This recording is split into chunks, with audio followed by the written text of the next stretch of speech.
ভাই আমার টাকাটা ম্যানেজ করতে একটু টাইম লাগবে, আপনি একটু রিসিপ্টটা দিয়ে দেন যাতে করে আমার ভাইয়ের অপারেশনটা শুরু করতে পারে। সরি স্যার, আমাদের এখানে এরকম কোনো সিস্টেম নাই। আগে আপনার টাকা জমা দেন, তারপর আমি আপনাকে রিসিপ্ট দেব। আল্লাহর দোহাই লাগে ভাই, আপনি একটু ম্যানেজ করে নেন। সরি স্যার, আমার পক্ষে সম্ভব না। কিসের সম্ভব না? তুমি কি আমার কথা বলো বলো অপারেশন শুরু করতে, আমি বিষয়টা দেখতাছি। জি স্যার। ডাক্তার সাহেব আপনারা অনেক অনেক ধন্যবাদ। ধন্যবাদ দেওয়ার কিছু নাই, একদিন আপনি আমার উপকার করছিলেন, আজকে আমি আপনার উপকার করলাম, ভুলে গেছেন গা?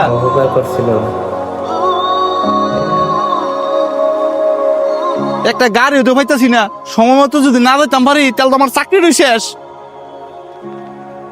ভাইজান একটা গাড়িও পাইতাছি না, আপনারা যেহেতু নরসিংদীর দিকে যাবেন আমার একটু পায়রাচত্ব নামাই দিয়েন। আপনার আমি পায়রাসুতর কিভাবে নামাই দিমু? আমি তো সাহেবরতাবের দিকে যাবো।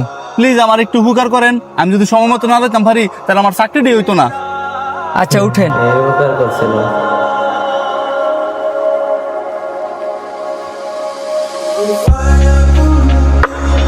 ভাইজান ভালো করে ইন্টারভিউ দেন, তাহলে আপনার জন্য শুভকামনা রইল। আজান দিছে, নামাজটা পড়ে এলেন তাহলে আরো ভালো হবে। আমি নামাজ কিভাবে পড়বো? আমি তো হিন্দু। আপনি মুসলিম হয়ে একজন হিন্দু মানুষ হেল্প করলেন, কিছু মনে করেন নাই তো? না না, কিছু মনে করবো কেন? আপনি হিন্দু হন আর মুসলিম হন, আমাদের সবচেয়ে বড় পরিচয় হচ্ছে আমরা মানুষ। একটা মানুষের বিপদে আরেকটা মানুষ পাশে দাঁড়াবে, এটাই তো মানব ধর্ম।